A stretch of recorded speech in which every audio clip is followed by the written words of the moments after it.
I give the CIA a total credit for sponsoring and initiating the entire consciousness movement, counterculture events of the 1960s.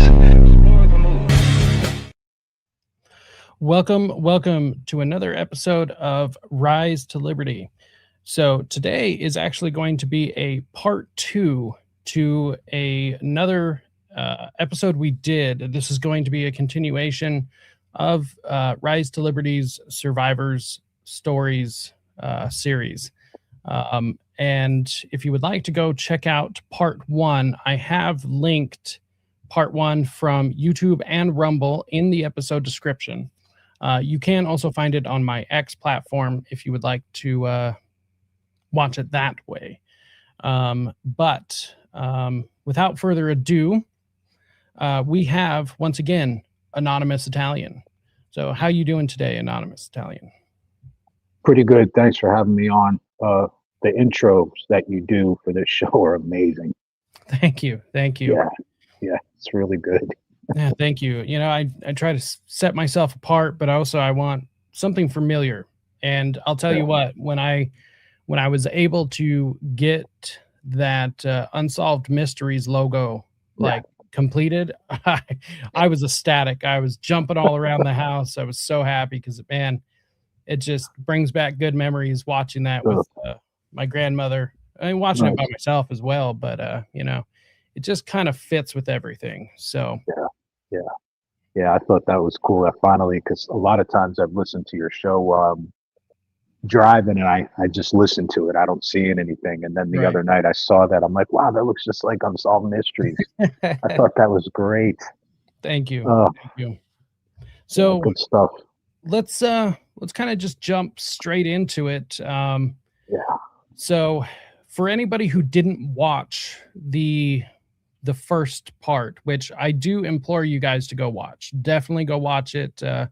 Although finish watching this first and then go back and go watch it. But do you kind of want to just like introduce yourself? In case anybody doesn't know, obviously we have chosen to keep the guest identity anonymous.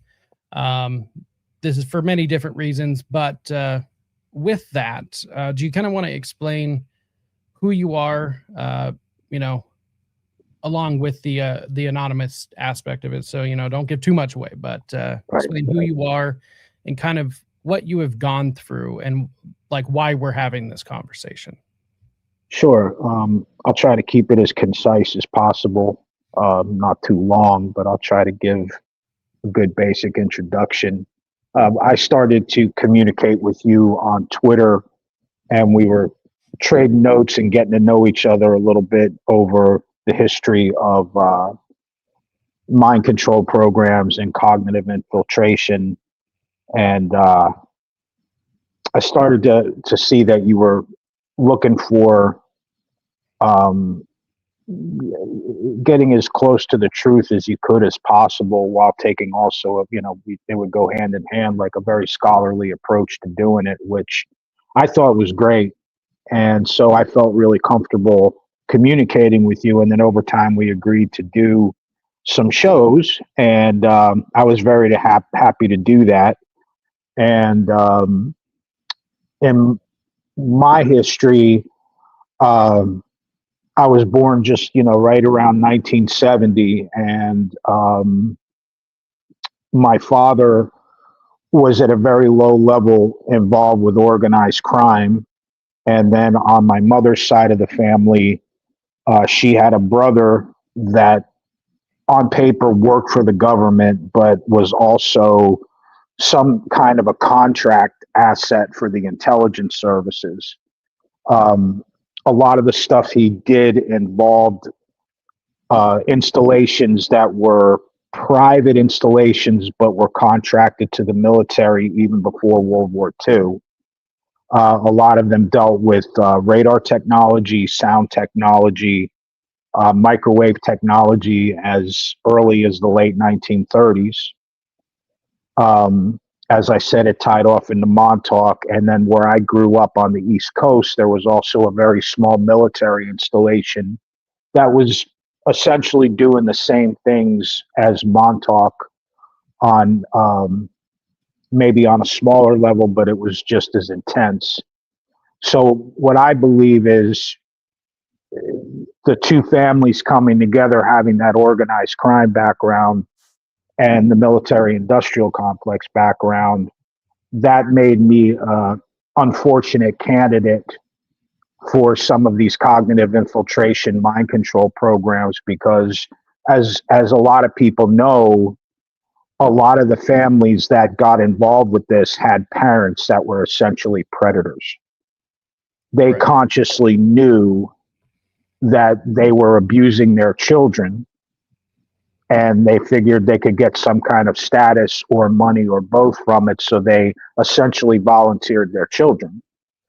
It was a little bit more nuanced and different for my family. I think I'm not trying to just clear their names or stick up for them, but my family members were not predatory in that sense. They were caught up in their jobs and the things that they agreed to, and quite possibly unbeknownst to them, I was used to be tested and experimented on as a non-consensual human experiment for these programs. So that's pretty much it in a nutshell. So about what age do you remember, I guess, the program beginning? Well, actually, right before we get into that, I just want to give a quick warning, trigger warning for anybody. We are kind of we have a roadmap of where to go, but we don't have everything nailed down exactly. So some details might be triggering for some people. So I'm just throwing this out there right now. If this is not something that you can handle, there is no shame in that. But I am throwing this out there. Some details people might find disturbing, or something that might trigger their own memories of any sort of terrible things that they might have been through. So just throwing that out there, content warning. So with that said, moving forward, I will not be giving any more warnings. Now, so back to you, Anonymous Italian. Exactly when do you remember the programming beginning? Is this something from birth, a little bit older? Just before I say that, the trigger warnings were probably a good idea. So before I go on, you're getting me in the audio good, right? Oh yeah. Okay, Everything cool. sounds great on this end. Great. The way memories work, which is always a big controversial subject with these types of deals. I will say personally, a lot of my memories did not start coming back until I was older. So it's like backtrack memorizing. You go back. And a lot of that has to do with, essentially, as human beings, like certain types of traumatic memories really don't start to be reconciled, or they don't really come to light until you feel secure or safe enough to even process them or contextualize them.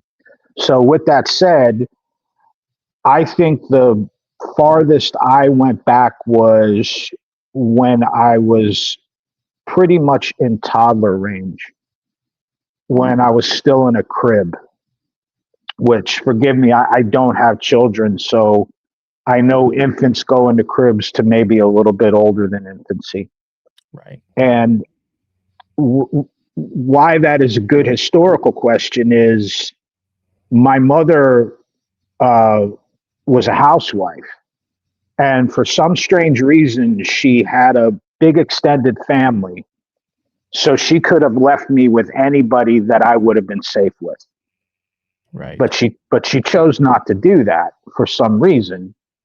And so, backtracking on the memories and going on the historical angle, I remembered as I got older being in a crib and being stuck with a woman that would let me sit in my crib and cry for a really long time.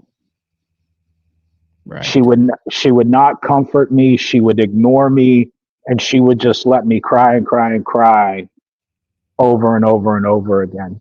And there was no relief from it. And I didn't even hear that story until years later. And I'm trying to work through this stuff.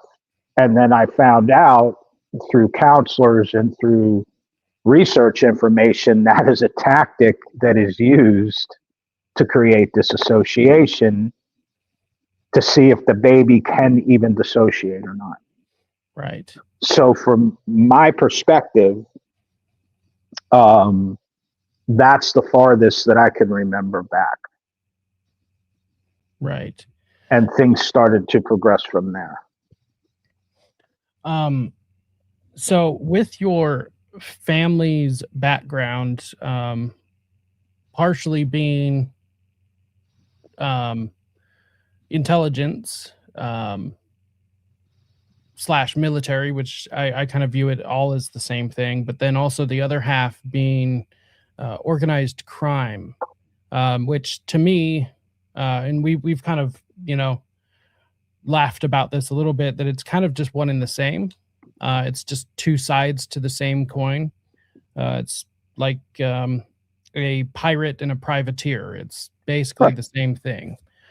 But I mean, those are two different worlds. One is just sanctioned by the U.S. government, and the other one is not.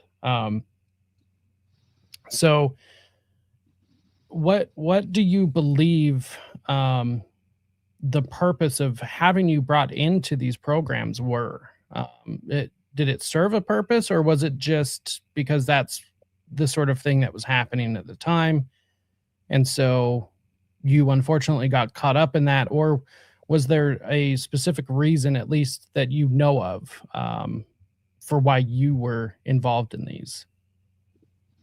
Well, I could approach that in a couple different ways. My personal opinion on that era of history is I don't think it was as organized as people think that it was. I think there was a lot of intelligence that went into it, and I think a lot of brilliant thinkers, and they had a strategy. But when you're talking about that era of the Cold War, everything, as I always say, not in the Scientology sense, but everything was fair game. Right. And they were trying all kinds of things. And I believe that, as they say in the world of con men, my family was a good mark. Right. And I think a lot of these guys, or a lot of these people, were just trying anything that they wanted to try. Right. And what I noticed is that sometimes it was not as organized as people like to think it was. I've heard some stories from people who have lived through this where they were traumatized into cognitive infiltration programs when they were an infant or right around my age, and they were handled all the way to their 20s and 30s. Right. But I think it was much more reckless than that. It's not a perfect art form, Right. because basically, I don't want to digress too much, but these scientists, or these so-called scientists, were literally just taking sorcery and quantifying it. Right. This stuff has been around for a long time. And so with that said, it's not going to come out in a cookie cutter kind of way. So the reason why I'm saying all this is because, yes, there were people who came from families that were highly organized, and they were used and handled into their 20s and 30s. But there were some people that were experimented on, possibly like myself, that were used for a certain amount of time and just left. Right. And they just stopped it, and they walked away from it. So I think that's more closer to what I experienced than somebody that had some kind of resolution with it. Right. So it kind of seems like there was less of a plan with your programming per se than with somebody who might have had a specific mission, so to speak. I would say there was a specific mission, but I think whatever structure that was in my history had to be abandoned. Right. That's what I think happened. And I was just, as Sandra London, a researcher, calls, I was just roadkill on the MK highway. Right. She can be very controversial to some people because she's a Discordian and studied a lot of serial killers, but I think she put out some really good information about the mind control programs. And I think what happened to me was they had a structure, they had a mission, and then something happened where they just had to abandon it. So I never got a debrief. I was never supposed to get a debrief. Right. Do you have? Does that make sense? Yes. Yeah. Great. Yeah, it does. Do you happen to know, like, what type of programming you were subjected to? Because for anyone who doesn't know, I mean, there are different types of programming. There's different environments in which people will experience this sort of thing. Whereas in, there's Monarch style programming. There's also more of a hands-off, less personal type of programming where maybe it would take place, like such as the Gate Kids, pretty much all the Gate Kids, that was more of a hands-off, large group sort of style programming, whereas in something like a Monarch would be very intentional and personal on the individual level. So do you know what type of programming you were subjected to? Yeah, it was more on the individualized programming, especially in the beginning, and what I would say kinetic. And it started, as I said, slowly in the infancy stage, where can this child dissociate? What kind of data did we get from that? Okay, we've got a secure mark. We have a family that is confused and are not going to say anything about it because they feel or they are blackmailed. Now we can move forward. Right. And so as I got a little bit older, we could say it is that Monarch style programming that people talk about, which to me, I know people, again, they get very scandalized by Monarch programming because, when you get into semantics, people, there's no such thing as Monarch programming. And there was never. Well, maybe it just had a nickname. Okay, so let's just run with the butterfly. Right. So it was that style of programming where trance states and, quite possibly hypnosis for me was done by some kind of severe trauma. So as I got a little bit older, when I was like 4 years old, once again, my mother sending me away with strangers, I was unwittingly introduced to this very beautiful woman that was supposed to be my caretaker / babysitter. Right. So once again, I'm driving around with her and she's telling me she's going to take me all these places and take me to see things and have a good time. And then one day in the middle of summer, she leaves me inside a 1970s Mustang with a leather interior in like 100-degree weather. And she just leaves me in the car forever, what felt like forever. And I'm burning up in the car and screaming and crying. And finally, she opened the door.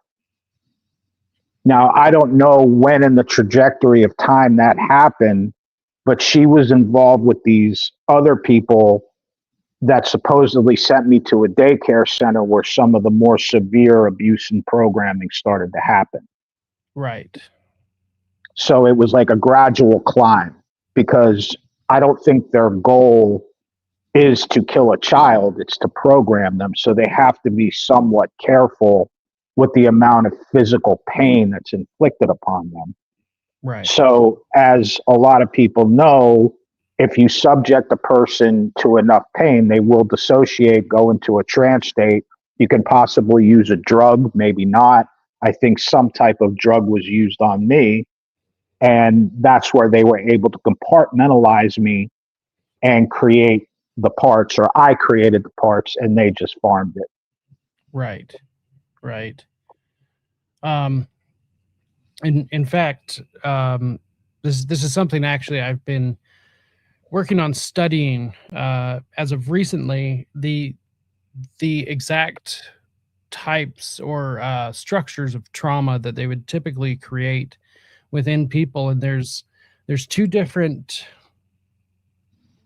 like main methods in which they produce such a state of trauma. One is called the triple D, DDD, which stands for debility, dependency, and dread. In fact, this was actually a very favorite method of one Jolyon West. And this protocol, it is described in the book Brainwashing, Conditioning, and DDD. According to the psychiatrist that wrote it, the victim should be debilitated, dependent, and frightened in order to break him or her so that he or she can be dominated. So it's literally just causing a sense of dread and helplessness to basically cause dependence upon the person that is doing the programming itself. Well, yeah. Go ahead. And just real quick, there's the other method, which is also called PDH, which stands for pain, drug, and hypnosis, i.e. the use of pain, drugs, and hypnosis to subdue and program an individual, a PDH combination that we find in the Monarch type of mind control. And this sort of protocol can also be found in a CIA report called Communist Control Tactics, which kind of seems like these were probably tactics created by them, but they were labeling them as communist because that's pretty standard for the CIA. And then there's also like a mixture of both of these protocols, because it kind of seems like once they establish the protocols, they also kind of just tweak them and play with them, because these are some very, very sick people. So is what I'm describing, is that similar to basically what you're trying to describe is what you went through? Or does this sound familiar to what you remember? Yeah, it hits pretty close to home. Like, I was listening to you say that, and I'm like, yeah, that's it, man. That punches you in the gut. And I think they're both interchangeable. Right. But the debilitation, dependency, and dread, I mean, if you have anyone who's trapped and can't get out of a situation, and their mind is being attacked and their body is being attacked, that's pretty much a given. And then if you put that into a situation through the eyes of a child, you're going to be even more malleable. So I think you hit the nail on the head with that one. Yeah, that was pretty much right on. That was a bullseye. So without getting into too many specifics, I guess, how was your programming like performed? Meaning, like, what type of environment were you in? Because I think that's one thing that people have a hard time understanding is, like, was this performed like in a school? Were you taking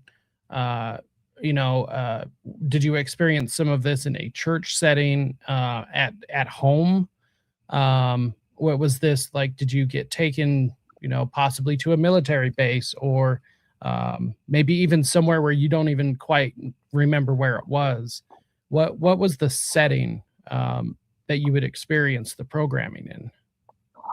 Most of the early stuff that was the most intense, that set the foundation for it, was done in a church setting. That was also an extension that had a daycare center. So it was a combination. It was an Episcopal church that had a daycare center. Right. Now, the interesting thing, which I'll always keep going back to, is again, my mother did not have to send me anywhere to be watched Right. as a kid. She was a busy woman, but she had extended family that would have been more than happy to watch me, that I would have been very safe with. And she did not do that. So I was raised Roman Catholic, but I was going to an Episcopal church for daycare, which again does not make any sense, Right. because I could have went to a Catholic church for daycare, which might have been more scary. I don't know. But Right. so I go to this strange Episcopal church, and that's where this woman who watched me would tie in, because she would bring me there sometimes. And she knew the people that were watching me. And I want to be careful because I don't want to make it a rabbit hole. But when I started to get programmed, from what I have gathered, the people that programmed me were these gentlemen, if you want to call them that were like wandering bishop types. I know that's like a real rabbit hole Right. of conspiracy literature, but I believe that's what these guys were. So I was taking periodical trips there, and of course, as they've said to people in so much of the research, one of the things that happened to me was that I was sodomized. Right. Now, here's the interesting thing. I was not, as far as I know, sodomized by someone who seemed to be really personally enjoying it. I was sodomized by a female. And it was very almost in a medical kind of way where, forgive me for the painful detail, but she put a glove on. Right. And I was only 3 or 4 years old, and she sodomized me. What does that do? That helps begin to create the split in the child. Correct. So on their end, as far as I know, that wasn't done for their own pleasure. It was done to start to create the split and see what they could work with. Right. And then it progressed onto there to a more psychological terror, because these people were dressed as priests. And by the time you're 3 or 4 years old, depending on your aptitude, you start to realize the importance of God, of Christ, of a priest being an authority figure in your life. Right. So that's when the psychological torture started, where they would do the sodomization or some other things that they did. Is sodomization a word? Sorry. And they would start to work on you psychologically, saying, oh my God, look at you. You've done this sexual thing. If you don't do what we say, you're damned. You're an abomination. Right. You're going to be cast out into the outer darkness. Now, for 2 adults, 2 men sitting here talking about this, or a listener, you can logically try to make sense of that and disagree with it. But when you're a 3 or 4 year old Christian kid in 1973 or 4, that's where the DDD starts to really work itself into you. And that's why I'm really glad you used that acronym, because I think you and myself and the audience could just rest a minute and put that together and stop and really think about that. Right. Just for the audience to understand, some of the things that he is describing is some of these techniques that are really used to disconnect yourself from, in my opinion, what is like the collective consciousness. In my opinion, is one representation of God himself. And you cannot be connected to God in order to be abused and programmed such as this. And so one thing that they do is they try to disconnect the person being programmed. So the individual will find himself or herself alone among a group or community. So even though they are among people, they still feel disconnected from them. And it kind of doesn't really matter as far as the community itself of what it is, but it's that disconnection, but also still being there. And then there's a continuation of that of shrinking the world is what it's called. The victim is typically confiscated of all personal belongings, as that symbolizes their past life and can be a source of moral strength. It is about cutting the victim off from what connects him or her to the world and to others in order to sabotage their abilities of resistance and perseverance. Because here's the one thing, it's kind of a cliche, but the human spirit is incredibly strong and it will fight this stuff. And that's, unfortunately, these techniques have been developed through such programs as MK Ultra to be able to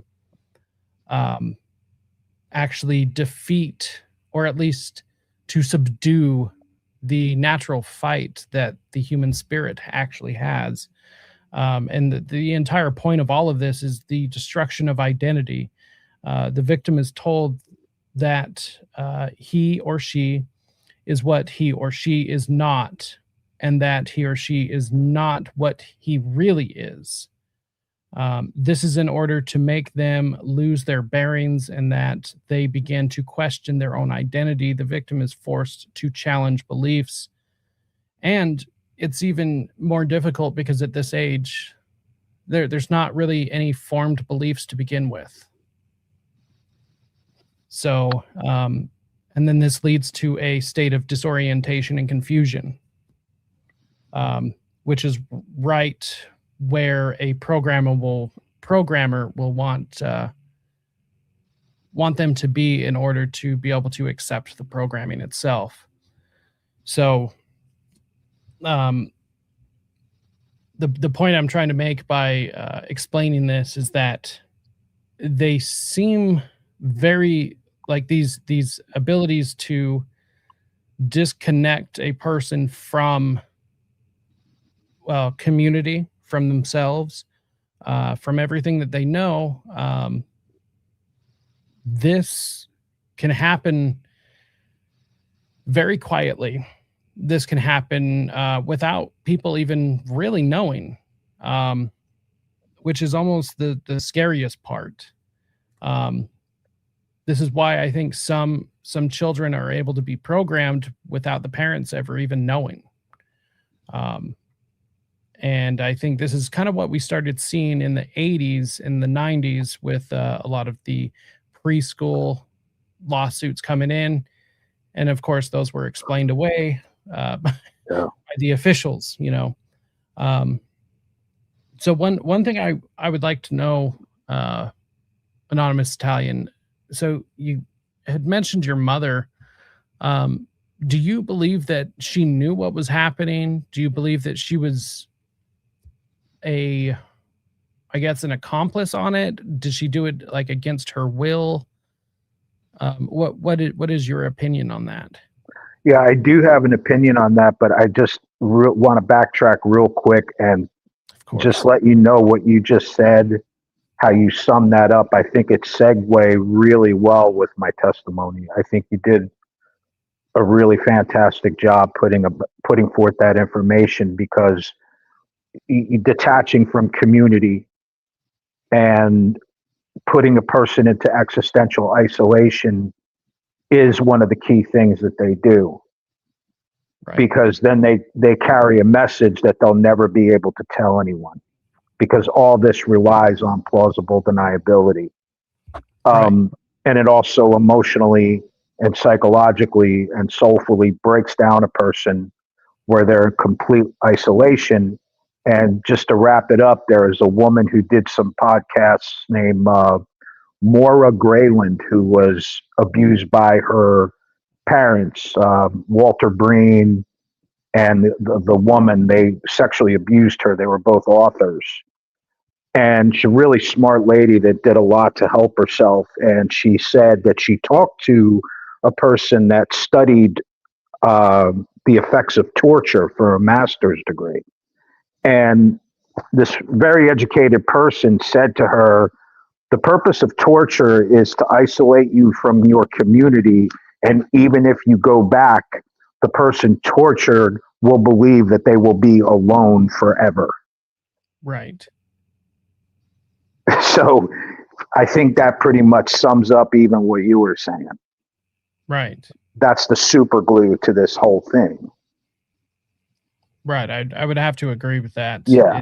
The feeling of isolation, I mean, it leads to a lot of other key components to programming itself. Like I had mentioned, and like you were mentioning through your story, is the destruction of identity, disorientation, and confusion, which leads the disorientation and confusion is what enables the destabilization, right, which is the first moves, which involves a systemic disruption of time markers, doctored clocks, which advance and then delay irregular schedules, and nights with variable geometry. The exclusions become masters of space and time. They unravel the natural rhythms in order to plunge the subject into a state of disorientation. This is why such things like sleep deprivation are so key to the programming. But then they also tie in certain things like guilt. Big time. Is such a huge, I mean, it's what's interesting about guilt is that, I mean, there are things in life that people should probably feel guilty for, but sure, guilt is a necessary aspect of life. But then what they do is above and beyond what by intentionally weaponizing it. Right, because they cannot create this stuff. They can only exploit what is already there, what is natural in a person. Like there is a counselor that I know that calls it the silent system that's created in a person who survives this, or an operative or an asset, is that they will live in this silent system of shame. This very, what I would call almost, I would say, demonic levels of shame, because it's all accusatory. So the natural feeling you would get if you committed a trespass or did something wrong, where you say, oh my God, I did something terrible, that gets manipulated by these people. Right. So they know that a child especially is going to do that, and they just keep conning you with the shame angle. Right. So yeah, that is I'm not just here to give you compliments. It's for real. Like, you're really tracking on something vitally important. So I don't want to forget. Yeah, my mother, I believe, I don't have a lot of evidence for it, but I have a suspicion, because of where she worked, as I said on the last podcast, that in the 40s, a lot of these programmers, hypnotists, controllers were going into the WPA programming and looking for people that were susceptible to this. Right. And if you go back to that website, The Black Vault, which has unbelievable amounts of documents that anybody can look at, it's a great source. They were using a lot of women that were secretaries. Right. Unbelievable amounts. They were putting them into hypnosis, training them as, testing them to see if they could remember things or compartmentalize things, go into a trance state. There was one secretary that was used to mimic shooting somebody. She did not remember it. The gun was empty, according to the documents. And this was in the 40s. Right. Yeah. So that was like if I remember correctly, that was actually like a level of an office prank almost, because Right. they had become so confident in their abilities to Right. hypnotize people that it was a bunch of men who were, involved in the programming, that they said, like, basically, watch this, I'll make her Right. do this, and then they traumatize her by doing just that. Yeah. Yeah. And what a great cover. Hey, this is just a prank. Right. Well, maybe they were collecting data from that. Right. Well, and I So kind of think it was definitely both, because sure. I mean, these people would also, you know, dose people with LSD because they thought it was fun, which Mhm. is horrific. Like, if anyone has ever taken LSD or any sort of psychedelic at all, it is like, I can only imagine. It is one hell of a ride if you know you took it. If you don't know Right. you took it and you have no experience with that sort of world, or if you don't have any experience with intoxicants like that, no wonder why so many people that were secretly dosed went insane. Yeah. Yeah. I mean, again, and I think that speaks to that aspect of the time where there was a lot of intelligence and a lot of organization that went into it, but these guys were just trying anything. And I Right. think it's really important to remember that these guys, even though they acted inhumanly, they were just human beings, and they felt their hubris was probably through the roof, and they probably had budgets to try all kinds of crazy shit. Right. And they probably just did anything that they wanted for as long as they could. Right. So you were going to have a spectrum of results. You Right. probably had very, very well organized long term operations and assets that lasted a while, or you had somebody like me where I think somebody shut down the operation suddenly, or you even had, unfortunately, I've heard many of good testimony where, and it's really sad, like the kid just could not dissociate well enough and they just killed him, Right. or they just turned him loose and let him go crazy. Right. So getting back to my mother, I think that was her thing, because personally, I don't know if I have the best answers, but it's taken me a long time to try to come to terms with how my mother was your pretty basic moral woman. Right. She didn't really have any Machiavellian tendencies, but it was like she would literally dissociate, check out, and do whatever she was told. And here is this very God-fearing classic Catholic woman putting me in these situations that were the antithesis of what her belief system was. Right. And it would happen constantly. So Constantly. is there, in your mind, is there a possibility that your mother was also subjected to the programming at some level, which I do know is one of their strategies, as far as when they choose a target, so to speak, they are going to want to start the programming as soon as possible. And part of their strategy is actually to begin the programming in the womb. I don't have any knowledge of that, and I'm not trying to backpedal, but all I could say was I would not be surprised. Right. I would not be surprised because of the type of family that I come from. I do not know what my family was threatened with. Right. I don't know what my uncle agreed to. And like we said on the last show, they said to him, well, you made it to the big leagues. It's time for you to pay up. It's like what that quick video sent me of Chase. Right. What's his name? Chase Hughes. Chase Hughes. Like that little 10-minute video essentially sums up the currency of blackmail. Right. Or the currency of appealing to your ego, which unfortunately kind of, once again, it runs together in a constellation. Right. Which I do find interesting, because not only is that the way in which the intelligence communities will blackmail you, but that's also the way in which organized crime will Of course. blackmail you, which once again is kind of one and the same. I mean, intelligence has to operate in the criminal world, which is how they get their black market money. And also, I mean, this is the kind of world that they work in. They work in basically everything undercover, espionage, and that's a criminal world. So they can't work above board mainly.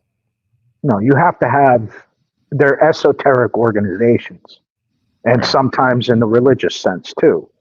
And everything has to be done through deception. Right. And, you know, that's, and when we talk about this, I think you and others that I've talked to, you have to bring it together in a constellation to really, really see it. So, you know, again, making sure that we resolve the question of my mother. I mean, all I can say is I'm not trying to give her a break on anything. Right. It's just that she would just act so out of her character about the moral guidelines that she imposed on me as a kid, which weren't bad, but it was completely divergent from it. The people that she would send me with. Well, and that's why I was curious if you had any thought on if she was exposed to the programming as well, because I mean, that seems like a pretty, you know, polar opposite. You know, if she's trying, you know, her best as a mother to raise you as a you know, good person, just like any mother would. But then on the flip side, it's almost like she's a different person. So, you know, to me, that I don't think that's a guarantee, you know, that she was exposed to it. But I mean, if you were exposed to it, I don't know why she wouldn't be. Absolutely. And at least some level. Right. And also too, she would, and I hope I explained this right. She was incredibly secretive. Like, I mean, the level of secrets that I grew up within my family is really what crippled us, because keeping all the secrets never did us any good. Like, if somebody asked me the honest question, what was the benefit of all the secrets that this family kept? And I stopped and I kind of got a little scared because I couldn't think of one good fucking thing. You know what I mean? Right. And go ahead. I was going to ask, where was your father in all of this? Where did he land in this whole timeline of events?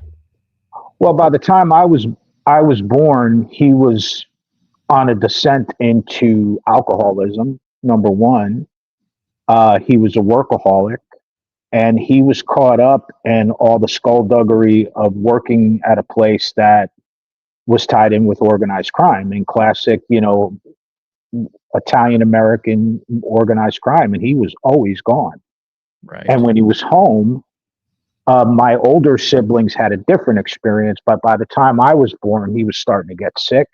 He was, God bless him, he was probably one of the best functional alcoholics that I have ever met in my life. I mean, I do not know how he was able to do what he did as loaded as he was. Right. So he checked out in his own way too. And he had his skeletons and his threats hanging over him. So everything was done in a way where they would see this stuff. My family would see this stuff. They would see the people that were sent into my life to keep me under control, and they would just act like it didn't happen. Right. I wish there was I wish there was a deeper way to explain it, but that was really what it was like. And so you had mentioned that it seemed as though there came a point where, because of your uncle's decision, it was time for him to pay up. Is it his personal or professional choices, the one that kind of led to your family as a whole being exposed to this? I think so, because he opened the door, whether it was wittingly or unwittingly. Again, like, he was part of these organizations that were, again, we go back to the constellation of they're not divided from each other. They're distinct, which is a big difference. And I'm not just trying to do semantics here. Right. distinctions of this totality.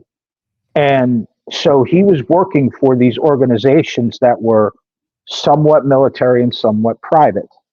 Right. And they existed before the end of World War II. And they were working on, I will mention one name, if you ever look up a guy named George Owen Squire.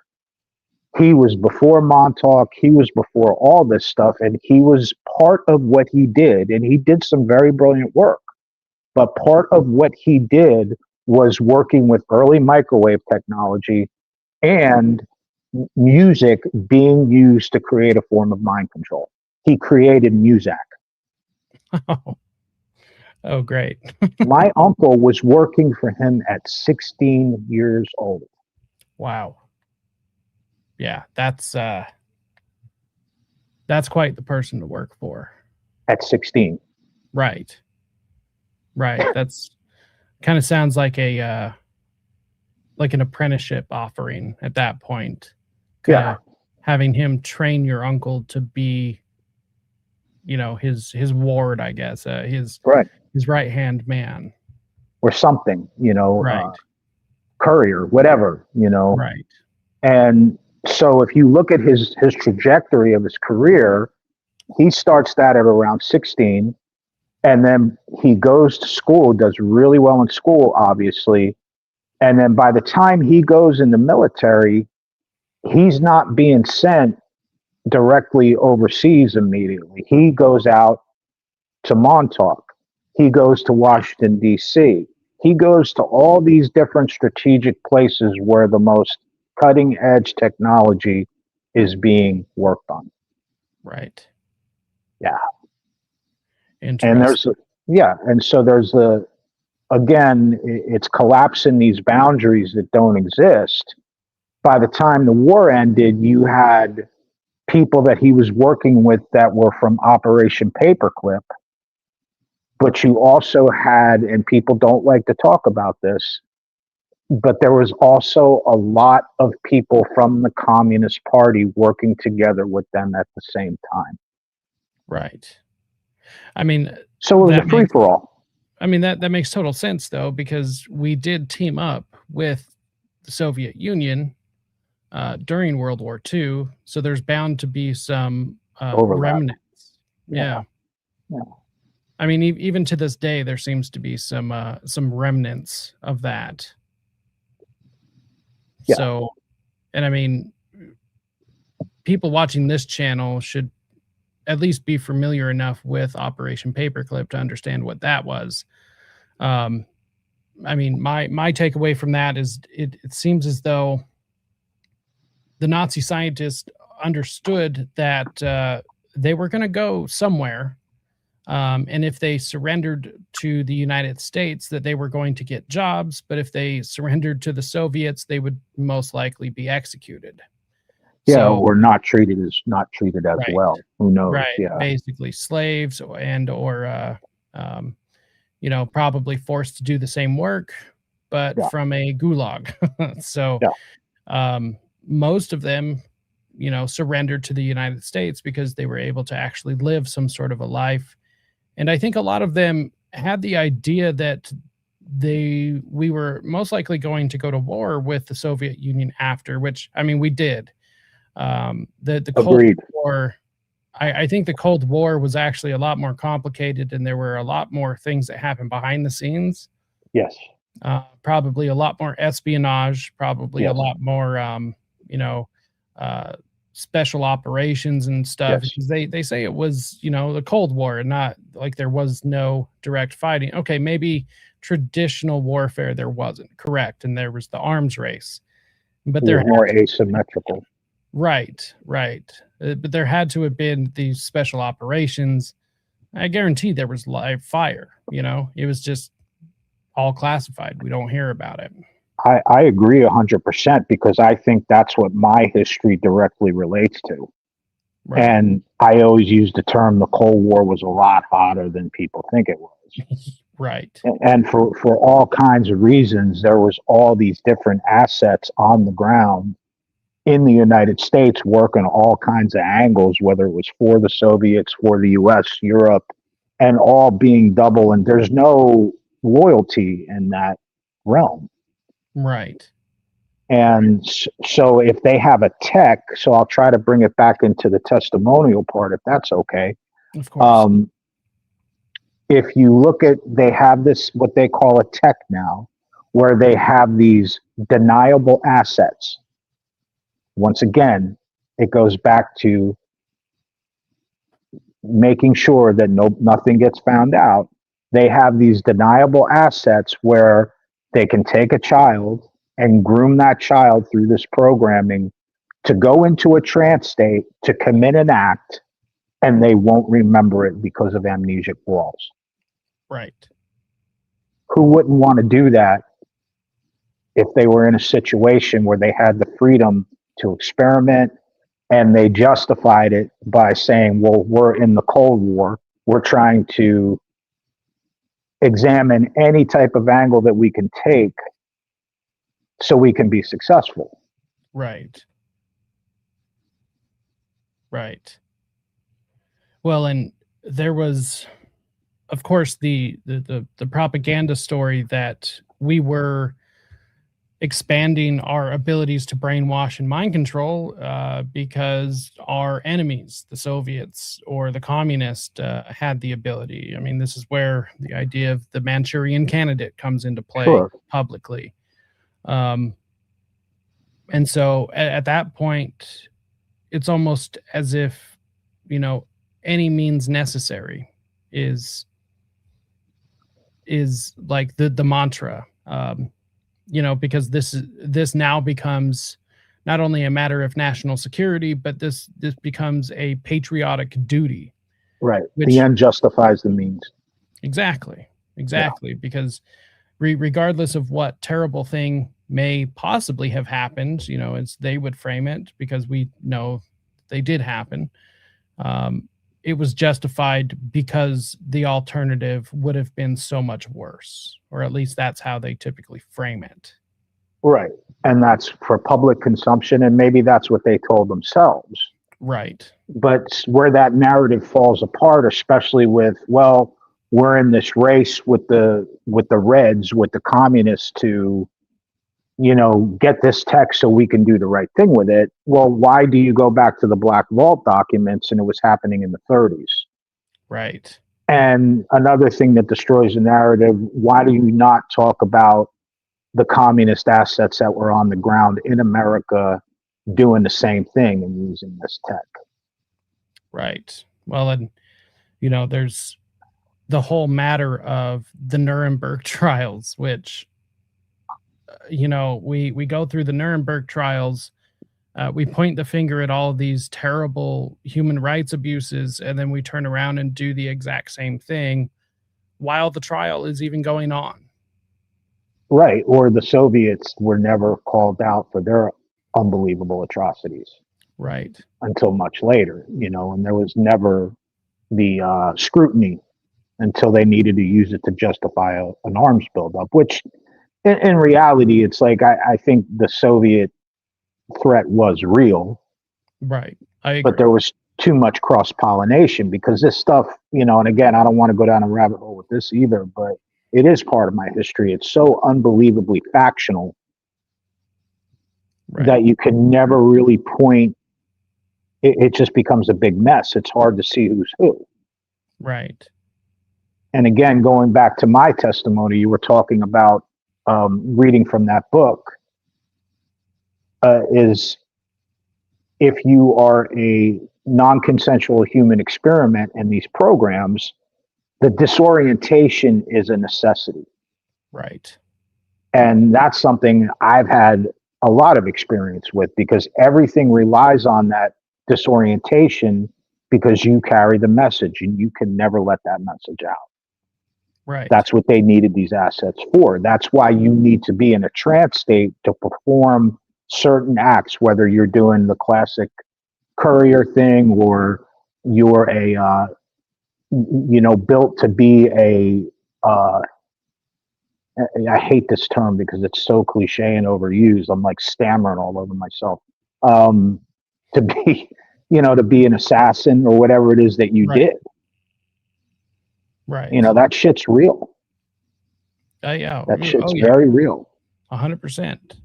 And in fact, anyone that doesn't believe that it is, because I mean, this is a massive aspect to this, is people, for some reason, just denying the possibility of this ever being a thing. But there actually is, there is a experiment that was performed. In fact, you can actually watch it because it's sold as entertainment. In fact, it actually is fairly entertaining, but the implications of this is incredible. But the very famous mentalist magician, it was Darren Brown. In fact, let's see, it's right here. Let's see, come on. Right here. So anyone can look this up. And in fact, I'm probably going to do a breakdown of this entire show of his, but it's called Darren Brown, the Assassin with Stephen Fry. And Darren Brown literally programs a person in order to commit a assassination. And he started this experiment in order to test the theory of whether Saran was able to actually be a programmed assassin, if it was possible.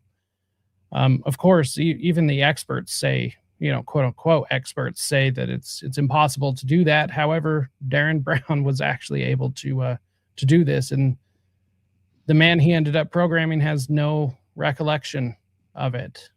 It's quite fascinating. Of course, he didn't really have him perform an assassination. It was mock and everything was all safe and secure. But the very fact that he was able to do this at all is insane. And this was for entertainment purposes. This isn't even with a nefarious spin on the whole thing. So, like I said, anyone can go look this up. You can find it on YouTube. You can find it almost anywhere. Just Darren Brown, the Assassin with Stephen Fry. At some point, I will do a breakdown of this on my channel. So definitely make sure you hit the like, share, follow, subscribe, all of those things, because we will go over this. It's fascinating, absolutely fascinating that he was able to do this in real time. And I mean, like I said, he's just he's an entertainer. And so this is entirely different than somebody who does this with the intent of creating an assassin, or, there's also such thing as like the beta sex kitten programming, which is basically like honeypot programming, or pretty much you can be programmed to almost perform any sort of task or deed that they need done that they don't want anyone remembering. And that's a really scary proposition, in my opinion. Yeah. And that's where it is terrifying. I mean, it's hard for me to find the words, and I lived through it. And, right. But the key is that they had to accomplish, for lack of better terms, on my part, that compartmentalized state or that trance state, so you could go into that trance state and not have to worry, or the programmers don't have to worry about you having any second thoughts or moral trepidation, and you get the bonus of not remembering it. Right. So they have plausible deniability. Right. And that's where, in my case, the higher levels of trauma came from. That's where it doubled down. They had to create trauma in me to achieve that compartmentalized amnesic wall trance state. And they put me through amounts of that. And then if you were a survivor, as they say of this, you are not remembering it while you do it, but subconsciously and epigenetically, you're still bearing that. You're still bearing that moral injury. Right. Anytime you get activated. Right. Interesting. Yeah. And so going back to its historical terms for me, that was, as they, I would say Project Monarch is like a nickname for something. Yeah. That's where, as I said, all the episodes of trauma comes in, where I said as far as I remember, they moved me onto some kind of control form of sodomization, Right. which leaves, especially for men, it leaves, you're going to have that scar till you're dead. Right. And then they started with the more psychological stuff, using religion for me. And another really very messed up and interesting thing is the spin table, which I remember. I mean, I can think of that now and I still get sick to my stomach. Right. And what they would do was they would put you on the spin table, and I doubt it was for very long. And it was just enough to get me into that disoriented state where I was suggestible. Right. And what they did with me is they put me on a spin table, and it could have just been somebody spinning it. Right. Like a merry-go-round. Right. And then what they do is they were playing delta waves. Would you like to explain that for the audience? That is a frequency that I think it's in the lower registers, that I don't know the exact definition of it, but it has something to do with sleep states. And I wish I had more of a scholarly way to describe that. But if you go on YouTube, you could see a video that says delta waves for sleep, delta waves to help you relax. Right. Well, if I cannot listen to that stuff to this day, right. If I play a delta wave on YouTube, and that's how your memory works. I was driving home one night, and the thought of delta waves just came into my head, and I didn't even know why. So I was like, what the hell am I thinking about? Right. Why am I even thinking of this? And I just clicked on YouTube and played it. I got so sick to my stomach, I had to pull the car over. Right. I gagged. Interesting. So, I mean, it almost no matter what, even now that you're on the other side of it, I mean, there are still things that trigger you to this day, correct? Absolutely. Absolutely. And exactly, how do you deal with that? Because I mean, obviously, I guess the appropriate idea would be, in order to somehow change those triggers, because otherwise, I mean, you're leaving yourself so vulnerable. And because they could be anything from, a specific sound, a smell, a phrase. I mean, that would just leave you so incapacitated, even just to live life. How do you navigate that, being on this side of it? I think you described it really well. I personally think, and people who have been through this have every right to disagree with me and give me their view of it. I think if you live through this stuff, you fight off incapacitation for most of your life. Right. And it goes back to the DDD acronym. Right. And what helped me, and I will always say, I developed the faith in Christ, and that's a whole thing I won't go too far into or impose on anybody. But that's where learning how to deal with the disorientation starts to really help. Right. They had their protocols. People who are getting through this and restoring from it have to develop their own protocols. What do I mean by that? I developed the faith. I started to learn from good counselors about how to get past that disorientation, that weaponized disorientation. And I started to be able to understand that I have the freedom to put things into context. Right. Now, that's a really simple word. We put things into context all the time. But for an ex, for a survivor, a non-consensual human experiment, being able to put things into context is a very, very powerful weapon. Do you understand what I mean? Right. Yes, I do. And for me, that was incredibly important because I needed to establish relationship with another person to be able to do that. And what did we talk about before? They intentionally isolate you from your community. So for Right. me to come on here and sit here and look you in the eye, even though it's on video, Right. I have to have some level of context, relationship, and trust in my own memories to be able to even do this. Right. And for me, it was a step-by-step, slow, grinding process. I don't know. Maybe there's some people out there that were like, hey, I got the download in my head and I feel great. Good for them. That did not happen to me. In my humanity as a Christian, I'm probably going to be struggling with these wounds for the rest of my life. But I have context. I've been able to restore through good, solid, factual information and relationship. And going back to my last conversation with you, to be able to bear through the incredibly insane emotions that you experience from this. Right.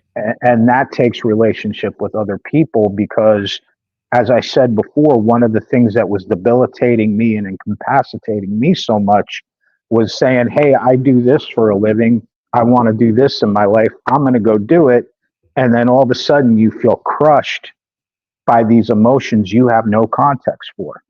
Right. And then you get bared down with programming because a lot of us were programmed to never be able to use any God-given skills we have for anything but the programmers, because they don't want you to use any skills you have against them. Right. And then if you start using your skills, it's also possibly a tell, which kills their OPSEC. Right. Which Is is this all yeah. starting to come together? Okay. Yeah. Oh yeah. Yeah. And I mean, that would be of their number one importance of not destroying their OPSEC because Right. Operational security for anyone Sure. not on the understanding, but because, and I think this is what some people have an issue with as far as, you know, people who I guess skeptics is a good thing to call them. People, you know, that have a hard time believing that not only this exists, but it happens, is because these people are so protective of their operational security. You know, that has led, I guess, to lack of traditional evidence of this existing. Although I'm not quite sure exactly what skeptics want as far as proof. You know, there's never going to be a document outside of what, you know, like MK Ultra documents we have. There's never going to be I did this to this person at this day. Like doing this to somebody is, I'm sure if we went through everything, you know, with a fine tooth comb, we're talking some of the most egregious felonies possible. Yeah. So why would these people keep evidence of this sort of stuff around? Anything that either could not be destroyed is, you know, not in their own personal minds. You know, I'm not really quite sure, but I do think that is part of the reason why, is just because there is such a huge importance from the programmers or the people involved in doing this to people, regardless of what level they're at, whether they're intelligence, whether they're, you know, public, private, you know, because these sorts of things can happen in any organization. These abilities to program people, it's you know, the Pandora's box has been opened and everyone has access to it. Yeah, exactly. And that's what I was trying to get across. Maybe not well when I was saying it was like the Wild West. Right. Pandora's box was open up, and there's a myriad of different reasons why they would want to keep this shielded. Right. And I mean, I have on some pretty good information. I won't use the trail and names, but a lot of it is like you don't want if you're one in this realm, you don't want your institution to look like a bunch of assholes. Right. And even that, because I have some good information where there were people maybe in the government or in these organizations that did not want to see this happen. Right. But it happened anyway. Right. Well, guess what? That makes you look inept. Right. And who was doing it? Was it the commies? Was it the fascists? Because everybody loves to get into that whole thing. Was it the guys from Operation Paperclip? And it's like, look, motherfucker, everybody's doing it. Right. And there was a bunch of people who didn't want to do it, and they still did it. Right. Take that reality and sit with that for a second. Not you, but in general. Right. Yeah. The royal you. Right. Yeah. Yeah.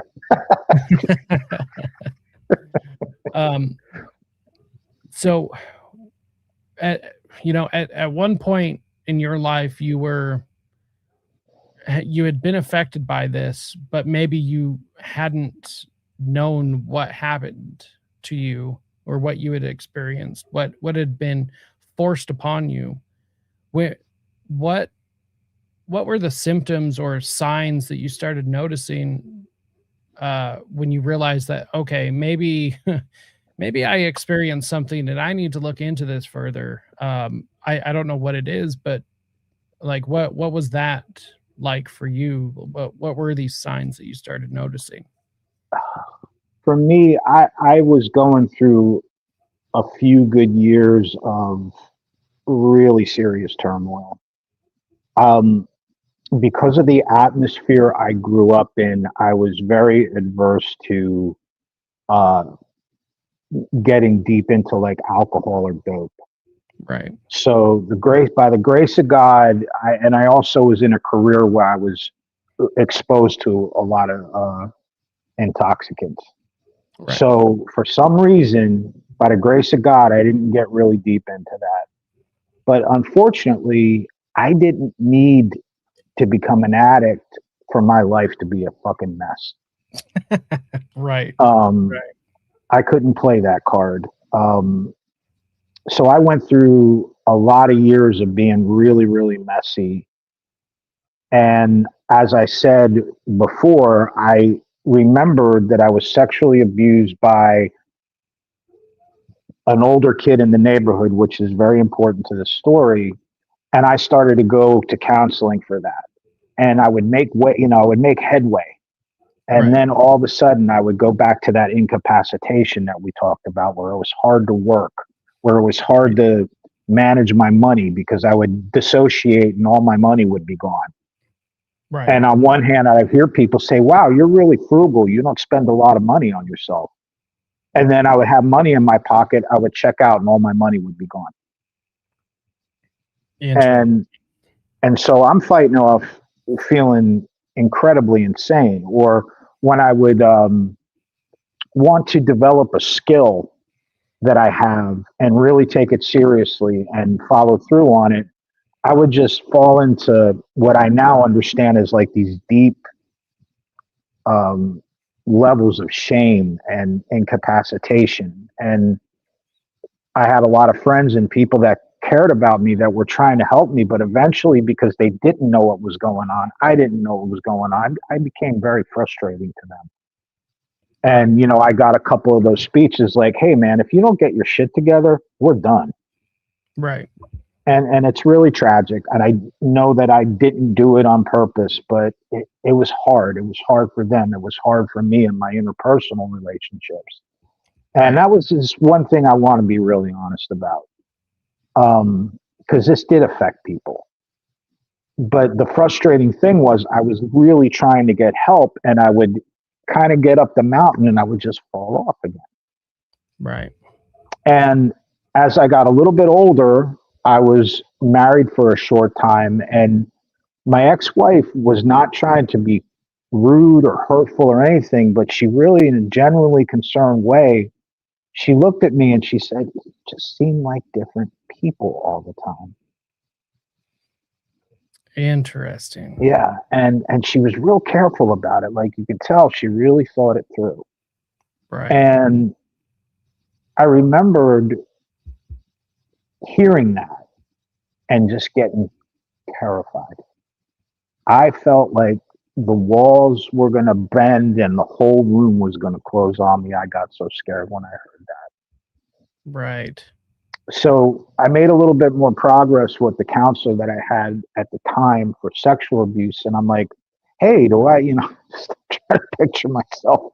I'm like, hey, did you hear about like this Sybil, multiple personality thing? Like, and she wasn't very skilled in that. She goes, well, I think you might have had some kind of a split. Right. And that's where we left it. So a couple years went by, and I started to, for somebody who's not very technically adept, I started to like get online, look at conspiracy stuff. I don't know why I did it. Maybe it's one of my parts trying to tell me something, because I have parts. Right. And I started to put two and two together. And then when I was ready for it in my psyche, I started to examine that angle more. And with God's help, eventually I met people that were able to help me. And that's a Cliff Notes version, but that's how it started. But, to sum that up, it was, my struggle came from just like getting out of bed and putting my shoes on every day. And as I stated in our last interview, I went through a good solid year of, very serious, what they call it, agoraphobia. Right. The more I learned, I went through that phase of just living in sheer terror every day. Right. So I hope that's a good explanation of that. Yeah. Good. Most definitely is. What, from your vantage point, from your perspective, what is something about the programming, the state of how this happens to somebody, the state of what happens, the state of your realization, your healing, all of it. What is something that you see, I guess the general public either misunderstand, or something you wish that they understood better,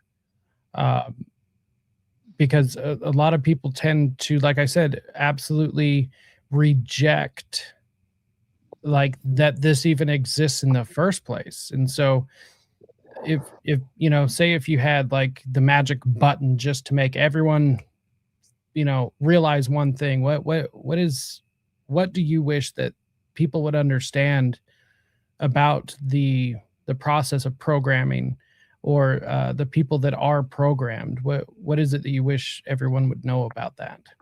I wish your average person could just take a second and say to themselves, honestly, I'll start here. Like, maybe the stuff that I watch or that I engage in or that I experience in 2025 to 26 could be affecting me in a subconscious manner that is detrimental to me and assisting me into not having my own thoughts.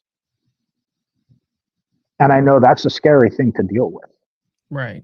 So that's what I would say, because of the way we are so immersed in social media and movies and 24-hour information. I wish people would start there. Are these my thoughts? Right. I am allowed to separate out what is individually me and the thoughts that are coming into my head. Right. If you could just start there. For somebody who is dealing with somebody who was a non-consensual human experiment, I hope that people, even if they, which this has happened to me and it's been really helpful, even if they don't necessarily believe, understand, or can grasp that this person is in severe distress every day, even though it happened years ago,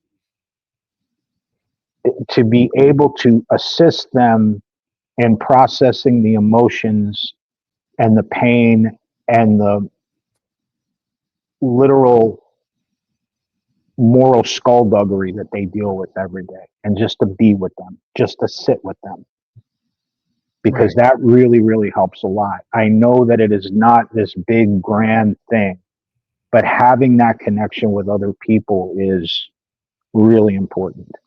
And I've experienced it. I have friends of mine that hear my stories and they kind of shake their head, and you could tell it's like really hard for them to understand it or even believe it. But what is the great equalizer is that they are there for me and they care about me. Right. Because people who have been through this stuff have to do the work. And I know they've done a lot of work, and it's really unfair. We have to do the work to understand that people care about us. Right. That's hard, man, because the sad part is the abusers, the programmers will never be there to help you clean up the mess that they made. Right. They never will. And unfortunately, we have the added task of having to learn things, having to learn to relate to people better, having to look at our own flaws and learn to accept that people actually give a shit about us.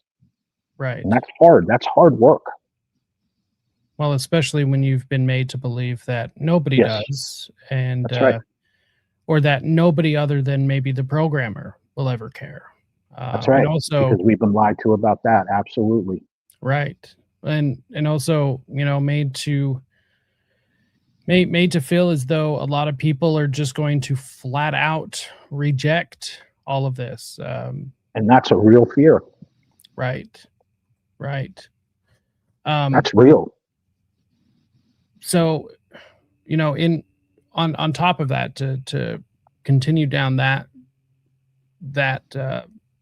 thought, what, in your opinion, what do you think, like, the best thing for say somebody who wasn't programmed, somebody that doesn't have experience in this, say they have somebody in their life that was programmed, somebody that did experience this, what's the best thing that they can do to help? What's something that they can do in order to actually be there for this person in their life, whether it's friend, family, whatever it may be?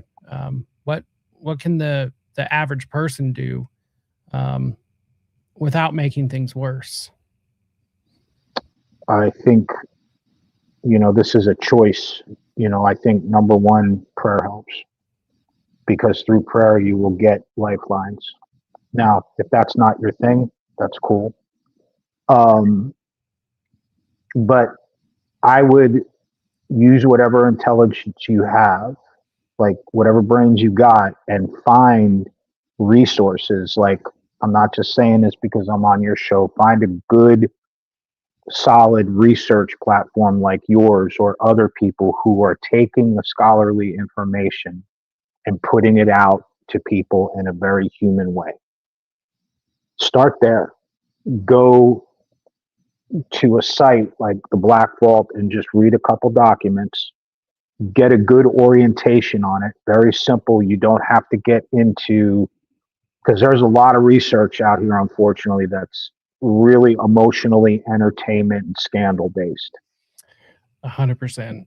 Don't sit here and get hung up on all these hysterical testimonies. Testimonies are important, but don't get hung up on it.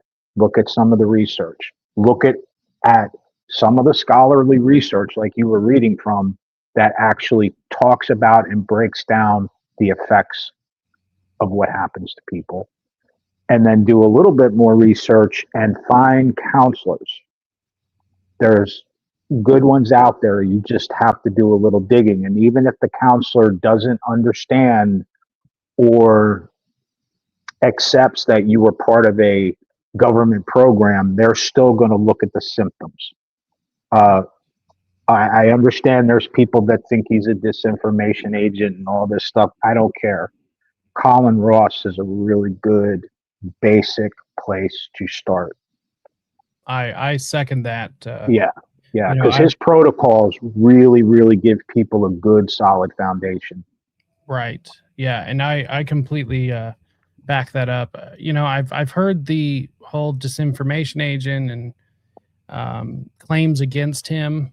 I'm not saying that they're wrong, but I have done some deep digging into that, and I have not found nor seen anything that would actually give me pause with listening to him or going through his resources. So, even though there is a lot of questions in this field of stuff, not everyone out there is a double agent or a disinformation agent.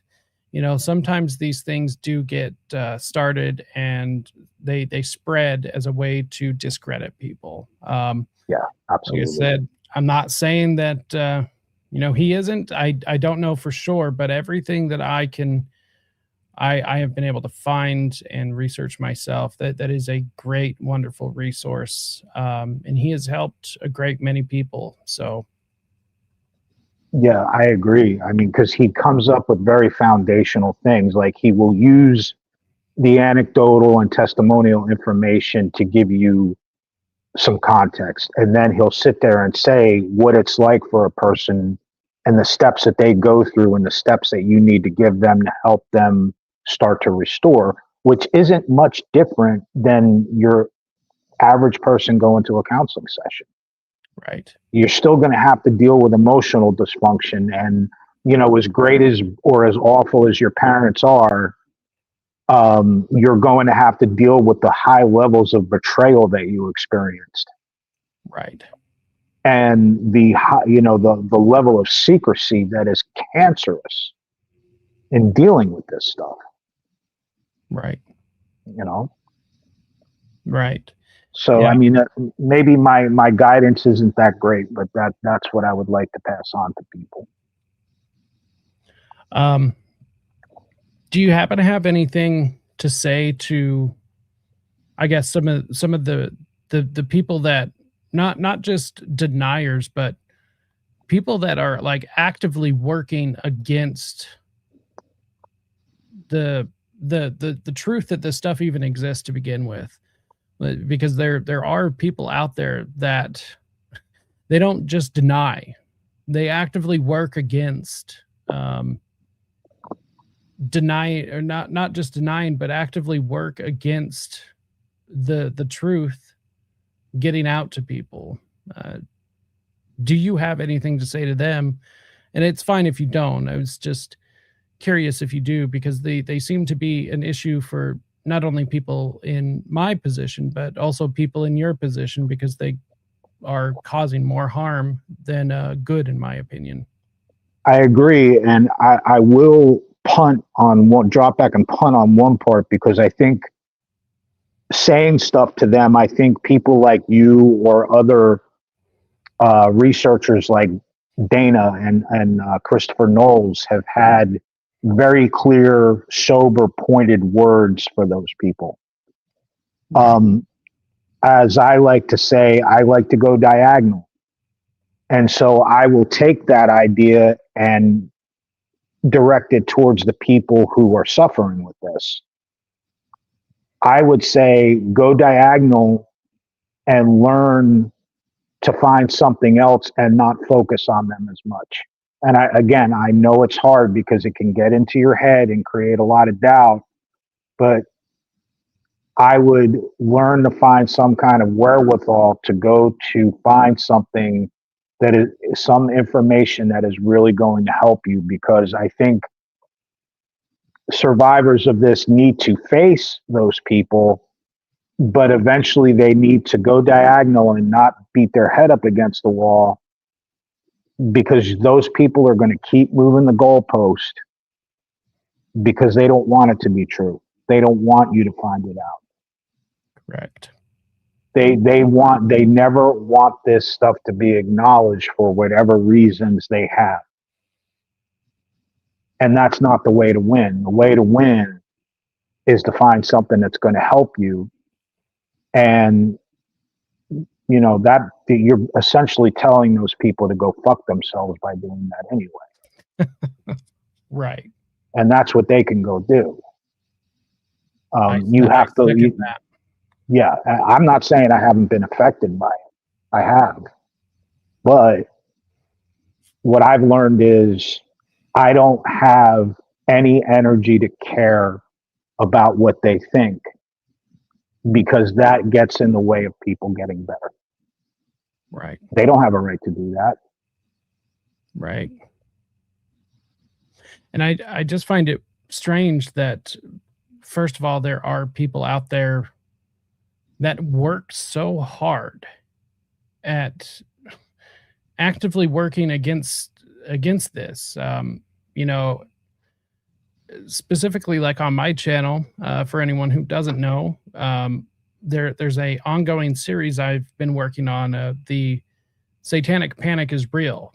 And of course, I come across many people who argue with me about this. And I just don't quite understand why people are fighting so hard to excuse some of the most god-awful treatment of humans.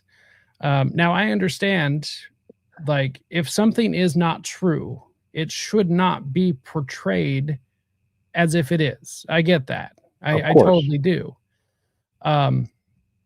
I mean, that's the whole point of everything I do. That's the reason we're having a conversation. That's the reason my show exists, is because objective truth does exist. And it is imperative to me to find that objective truth.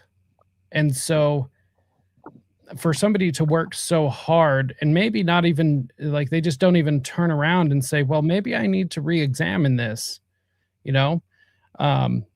Maybe I need to think about this, and maybe I don't understand everything. And I understand that's very difficult for a lot of people. That's, you know, people have been programmed in such a way through society, through media, particularly, to believe a certain thing. And if that's not true, then their entire understanding of everything gets flipped upside down, and that's scary. I just find it odd, though, that people would fight so hard against something like that. I mean, we're talking the destruction of children and people who live through it, people struggling the rest of their lives, kind of like what you were describing that you deal with. I understand not wanting this to be true.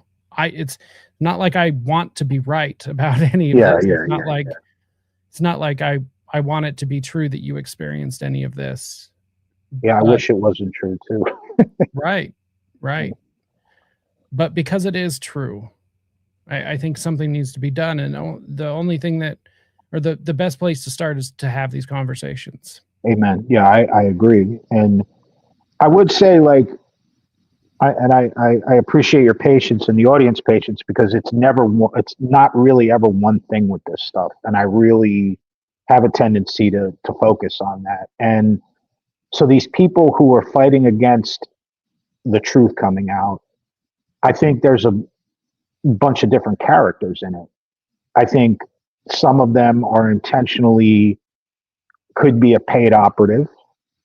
And I do think those people, while I don't believe there's large portions of them, I think there have been and are a lot of them, and they have some influence behind them and some money. Right. And they're always going to be there to some extent. Right. But this is where, again, we go back to that constellation of it being more than one thing and making distinctions. I talk about it from a technology point of view. I talk about it as a way of this mind control being used as a protocol and a technology, as a weapon. But I do think whether people like it or not, or even if it was unintentional, there is a religious element to it. Correct. There is an impact on the soul. And whether these people meant to or not, the unseen realm, those beings or whatever they are in the unseen realm are going to work on you. Right. And nobody has control over that but God. So I think there are or is some level of people who have some kind of esoteric religion that they belong to that incorporates this stuff, where they're going to be the true defenders of the faith for what they do. And they may not be part of Operation Artichoke, but they are sitting online arguing with people and then going to their, parties where they do like polyamory shit and play Dungeons and Dragons. You know who I'm talking to. Right. Nothing against people who do that in general, but I'm just saying, there's like this weird nerd coalition online, and they seem to be the guys or the people or the men and women that are the ones on the front lines on social media always arguing about this shit. Right. And they're going to keep doing that till they don't. Right. And that's why it's really important for a person who's been abused like this to just try to create a support system to where it's like, hey, I don't have to butt heads with these people every day. Right. I have to learn how to be in relationship with people and get the care that I need and learn how to accept that. And that way, you're not going to lose. I didn't say it was going to be easy. You're just not going to lose. Right. I'm sorry if I spoke so boldly like that. I'm not trying to offend anybody. No. Well, first of all, I will say that nobody gets to live in life unoffended. And being offended is a personal choice. So if anyone chooses to be offended, that's on them. That's just how that is. Of course, I'm sure you would agree with this, that we don't intentionally go through life trying to offend people. But if we are speaking truthfully and somebody chooses to be offended by that, that's a them problem, not an us problem. Yeah. And again, I just didn't want to offend people that like played D&D when they were 15 and just had good lives. I'm not. Right. Yeah. And I'm just slipped out. Pretty sure they wouldn't take it that way anyways. That's good. So just kind of to wrap up on this, there was a couple more things just to kind of piggyback on what you were saying that I wanted to hit on as far as tactics that are typically used to indoctrinate people or to program people. And this kind of ties into some of the other subjects that I cover on this channel and a lot of the subjects I focus on, but there's two things, specifically two tactics that I wanted to highlight. And one of them is spiritual indoctrination. The psychologically weak or dependent victim is subjected to a charismatic leader who claims to be connected to a kind of God. He claims to have been chosen for a spiritual mission, and he becomes a compass for the disoriented victim. Wow. And this doesn't only happen with just individual programming or mass programming, group programming, but I mean, this is part of cult programming as well. Right. Absolutely. Micro and macro level. And excuse me, what book are you reading from? I'm sorry. It's a book I can send you. It's actually just called MK Ultra. And it just breaks down all the programming step by step.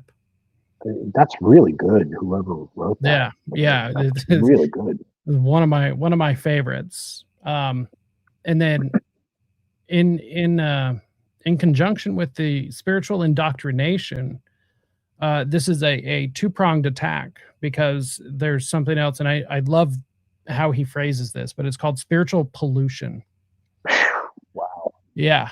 And then this is probably going to blow a lot of people's minds, because it blew mine the first time I read this. But this is where the tie-in with witchcraft and rituals come in is the spiritual pollution. There are witchcraft rituals aimed at tying up evil entities to traumatized and dissociated victims. These entities will harass and participate in mind control. Pacts, spells, curses, allegiances, etc., are used to pollute and make the victim bad and unhealthy, physically or psychologically ill, socially isolated, devalued, and enslaved. So these are basically this is what's happening at a mass level. You know, the introduction to the youth and Satanism or the occult, which is, you know, what people are trying to argue against during what is now known as the Satanic Panic. Right. And just to interject, like, and also I would add, Christianity being used in an inverted way. Right. That was a big part of what it was like for me. So if you wanted to continue on, where I could just lend my own testimony to that, it's up to you. Okay. Yeah, of course. So going back to the macro and the micro, like I said in our first show, they grabbed a hold of me when I was a kid, and they realized that I had an aptitude to dissociate. Right. So that's your experiment. But also on the macro level, in the community that I grew up with, these programs became a mind virus on the whole community. Right. So when I was programmed, they did not use your classic satanic ritual abuse accoutrements. It was all done under the guise of Christianity. Right. They were these very, very seriously demented, perverted assets that were probably communist bloc, Right. because they had Eastern European accents. I remember that. Right. I remember that. And they were dressed as priests. And by that time, I had enough experience with men of the cloth that I was like, as a little kid, I was like, there's something wrong with these guys. Right. Right. So they were, you know, wearing priest cassocks, and they were talking about God. And one of these guys even tried to dress up like he was Jesus. And he was like some like nasty looking hippie guy. Right. But he wasn't American. Right. And so they were using that whole paragraph that you read. I think that encompasses, through personal experience, what this author is talking about. Right. So that was on the micro level, because they were creating an asset out of me for me to go do jobs for whatever organization it was. Right. So they would put me through the psychological torment of their religious teaching was like used to create psychological torment in me, that I was so bad, and if I didn't do this, God was going to hate me. Right. Now, again, for an adult, you could say, oh, come on, God's not going to hate you if you commit a sin or you backtrack or whatever. But for a 3 or 4-year-old, you're talking about the end of the world. Right. And that's that detachment from anything that cares about you. Right. So that's what they put into my head. And just as an aside, looking back as an adult, for me, like a lot of the psychological stuff like that, and was harder to get past than even the physical stuff that happened to me. Right. So they're doing that to create an asset. But on the macro level, the area that I grew up in had these operatives that were doing this type of stuff that were supposed to be pastors and priests. So there's that inversion of Christianity. But where I grew up, there was all kinds of people that had nothing to do with this stuff that would go take a run or a jog in the woods, that got chased out of the woods by a bunch of guys with robes. Right. There was carvings in the trees where I grew up of inverted crosses and pentagrams and weird hieroglyphics, and kids and adults were finding sacrificed animals on a regular basis. Right. So do you see how you had the micro scale and the macro scale? Exactly. And it It's did a involve full like frontal some of, I'm sorry. it's a full frontal assault coming at Yeah. you from all angles. Yeah. So you did have that esoteric religion or Satanism, like people call it, going on, but you also had that deceptive practice of people presenting themselves as trustworthy authority figures like priests and pastors that were running the game on you. It was all happening at once.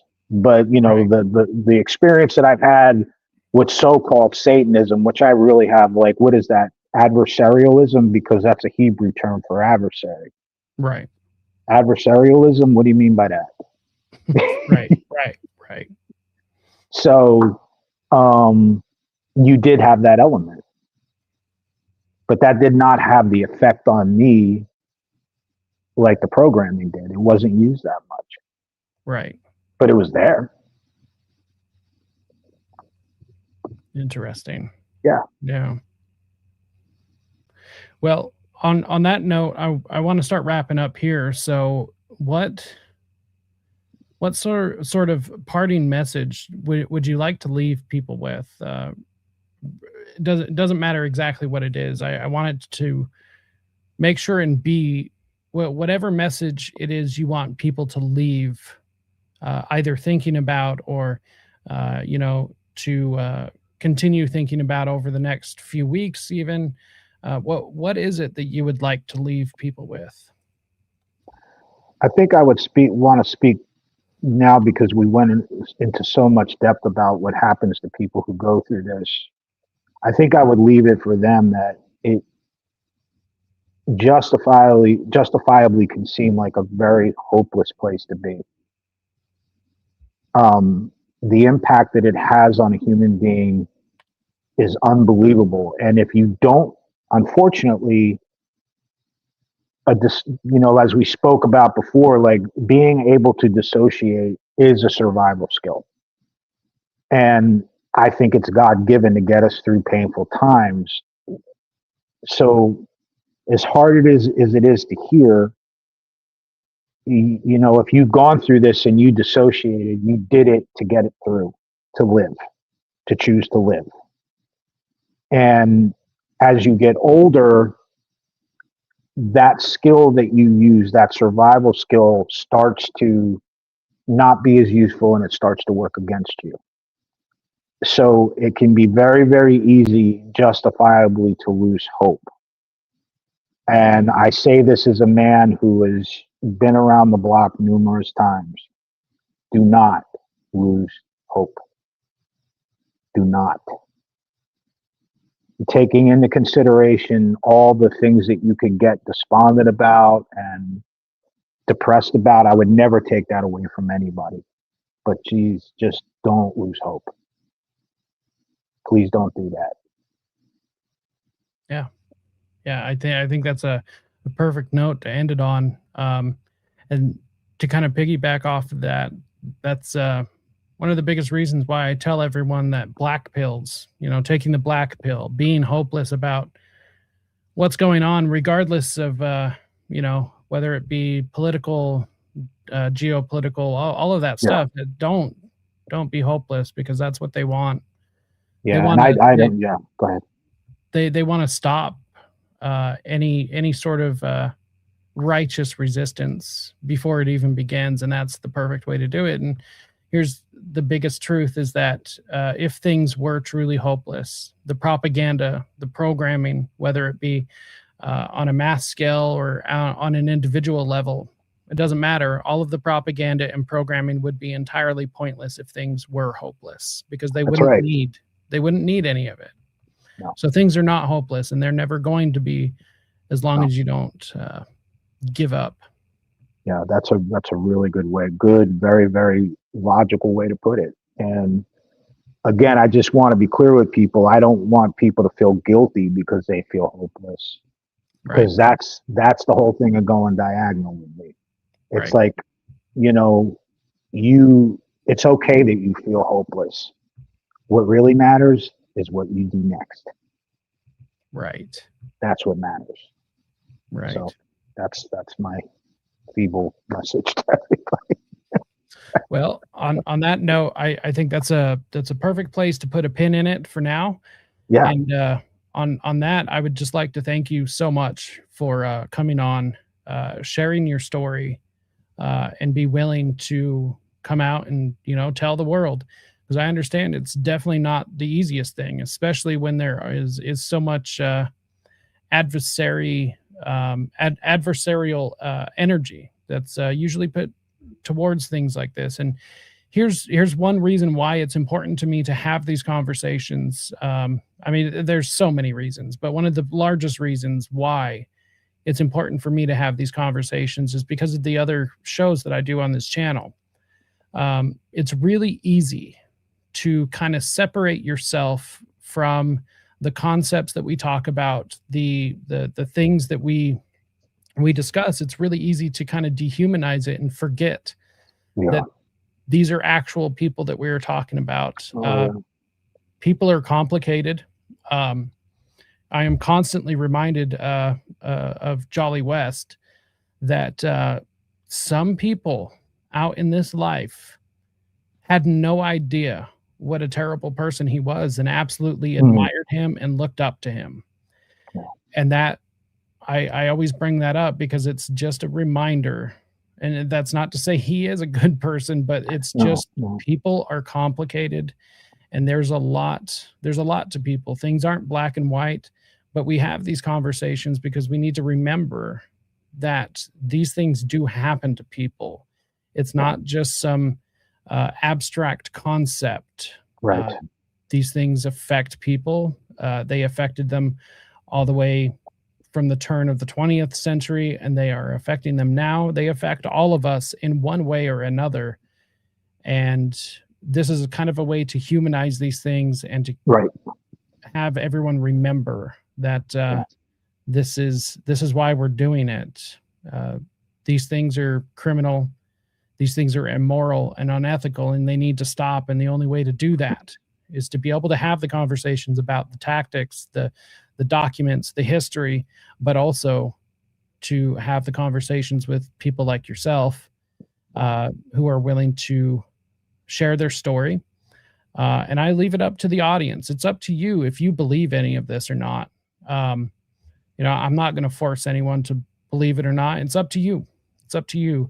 All I'll say is just trust your gut instinct on it, because we have instincts for a reason. Right. So, yeah, and that's, I'm really glad you said what you just said, because that's what I like about your show. It's like you come armed with the information to make a very sound and reasoned argument, but you always bring it down to the human level, and that's the most important part. And to sum up what you were saying about people like Jolly West, it's really ironic to me that he was in the business of dehumanizing people, but he could not stop being human himself. And maybe that's what hurt him so bad, because he couldn't bear it. I don't know. Yeah. That's the really ironic thing. And just as an aside, if you have some documentation, and I'll close with this, of a lot of these guys who got into this stuff, they really died badly. Yeah. And I know good people die badly, but also people who give themselves over to this, no matter how intelligent they are. If you read about guys like Gottlieb, William Joseph Bryant, Jolly West, man, the misery that they carried and surrounded them, and the way that they died and the way that they lived was just awful. Right. Like, Gottlieb was just a fucking lunatic the last decade or so that he was alive. It's No like, well, kidding. yeah, I guess that makes sense. So, No little food kidding. for thought. No kidding. Well, on that, I think we're going to get out of here. So, Yes, sir. once again, I would like to thank you so much for welcome. doing this. I think this is a good way to wrap up part 2. And then hang out for just a sec. I'm going to drop the plugs and everything for everyone, and we'll wrap up on the back end. So Yes, sir. I would like to thank everyone for tuning in to another episode of Rise to Liberty. This is a continuation of an ongoing series called Survivor Stories, where we have people who are willing to come on and discuss their experiences. So if you happen to be someone who experienced any sort of similar situation and you would like to share your story, you are more than welcome to come on. Just get a hold of me in the background. One of the easiest ways to do so is by going to the Rise to Liberty master link. And there is actually contact information at the very, very bottom. You can contact me through email, and that's the best way to get a hold of me through there. Otherwise, you can also go to the master link, and you can find all of my most active social media platforms: X, Substack, which is actually Beware the Mockingbird, which is a companion to Rise to Liberty. So you can read it independently. You don't need to be a fan of Rise to Liberty, but if you are a fan of Rise to Liberty, it expands upon the universe over here. So you can also head on over to risetoliberty.store, the Rise to Liberty Telegram, YouTube channel, Rumble channel, Odyssey, all of the places. Also, we are 100% fan funded, listener funded. So you can head on over to donate or subscribe to Buy Me a Coffee or Ko-Fi, or donate directly to PayPal, Cash App. I also accept Bitcoin, Litecoin, and Monero. However, if you're going to donate crypto, make sure and get a hold of me first so we can get that taken care of. So yeah, like I said, head on over to risetoliberty.store. Go pick up an awesome piece of merch. I'm usually dropping new merch pieces all the time.